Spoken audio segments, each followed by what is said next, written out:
Hello guys, तो स्वागत है एक न्यू वीडियो में। तो वैसे तो प्रो रेसलिंग में लगभग सभी रेसलर को रिंग में जायंट माना जाता है। अब फिर वो उनके हाइट की वजह से हो या उनके शरीर की वजह से, लेकिन कुछ रेसलर तो इतने बड़े होते हैं कि उन्हें देखते हुए कई लोगों की गर्दन में स्प्रिन आ जाता है। और ऐसे भी रेसलर है जिनको कोई उठा भी नहीं पाया। कभी कभी ये अनुमान लगाना मुश्किल हो जाता है कि असल में ये रेसलर कितने बड़े हैं, क्योंकि इनकी हाइट और वजन को अक्सर बढ़ाकर ही बताया जाता है। लेकिन ज्यादातर केसेस में बस रेसलर को देखकर ही उनके साइज का अंदाजा लगाया जा सकता है, क्योंकि वो सच में रेसलिंग की दुनिया के जायंट है। तो गाइज, आज की इस वीडियो में WWE हिस्ट्री के 5 सबसे जायंट रेसलर के बारे में बात करेंगे। तो गाइज, विदाउट वेस्टिंग टाइम चलो वीडियो स्टार्ट करते हैं। Number 1, Ron रीज।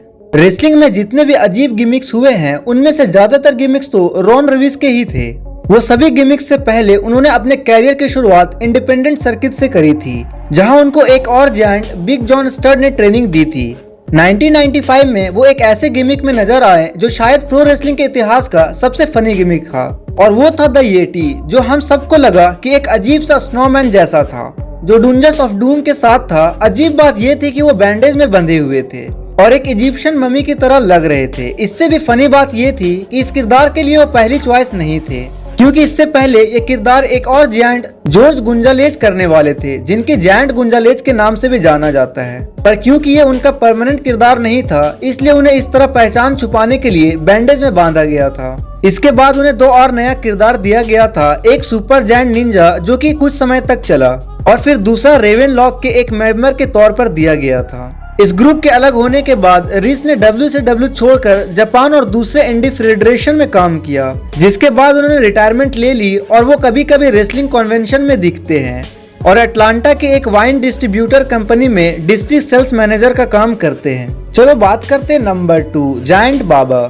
जायंट बाबा जापान में उतने ही फेमस थे जितना कि हल्क होगन यूएस में फेमस थे। अपने कैरियर के दौरान उन्होंने 3 बार NWA हेवीवेट चैंपियन जीतने के साथ ही साथ और भी कई खिताब जीते थे। 60 के दशक में उन्होंने बडी रॉजर्स और ब्रूनो सैन मार्टिनो जैसे रेसलर के साथ काम किया, लेकिन अपने टैग पार्टनर एंटिनो नॉकी के साथ झगड़े के बाद बाबा ने ऑल जापान प्रो रेसलिंग की शुरुआत करी, जो कि जापान के सबसे सफल प्रमोशन में से एक माना जाता है। जैसे जैसे बाबा की उम्र बढ़ी, उन्होंने कई नई स्टार को आगे बढ़ाने में मदद करी, जैसे कि जूनिचिरो तांगू और मित्सु हारू मिसावा।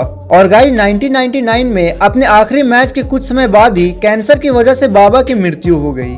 रेसलिंग वर्ल्ड में उनकी लेगेसी और एक प्रमोटर के तौर पर उनकी सच्चाई जापानीज रेसलिंग में हमेशा याद रखा जाएगा। गाइस, अब बात करते हैं नंबर 3, किंग कॉन्ग बंडी।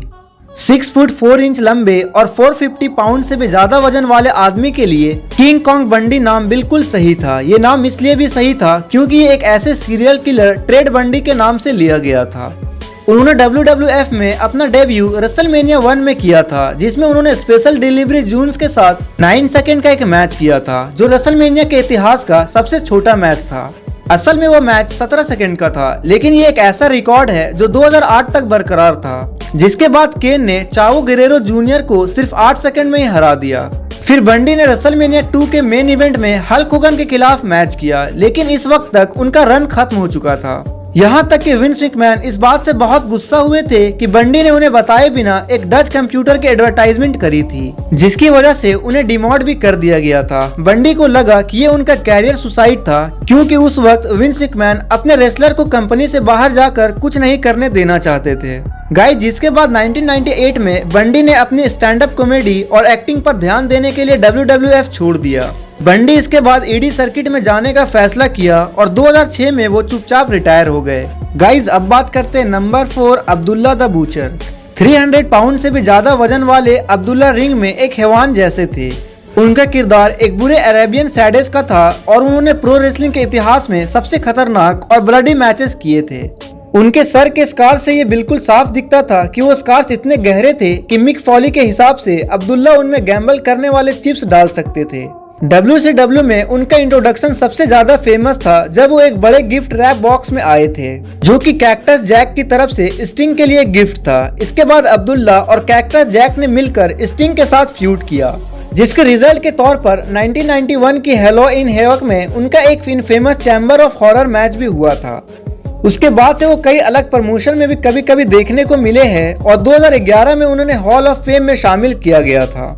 उन्होंने जापान और यूएसए में Abdullah the butcher house of the ribs और चाइनीज फूड के नाम से रेस्टोरेंट भी खोले थे और अटलांटा में उनका रेस्टोरेंट जुलाई 2016 में ही बंद हो गया था। उसके बाद से अब तक अब्दुल्ला अपने ब्लेड जॉब्स की वजह से कंट्रोवर्सी में रहे हैं। तो गाइज ये थे WWE हिस्ट्री के 5 सबसे जायंट रेसलर के बारे में। तो गाइज ऐसे ही वीडियोस पाने के लिए हमारे चैनल को लाइक, शेयर एंड सब्सक्राइब करके बेल आइकन जरूर प्रेस करें।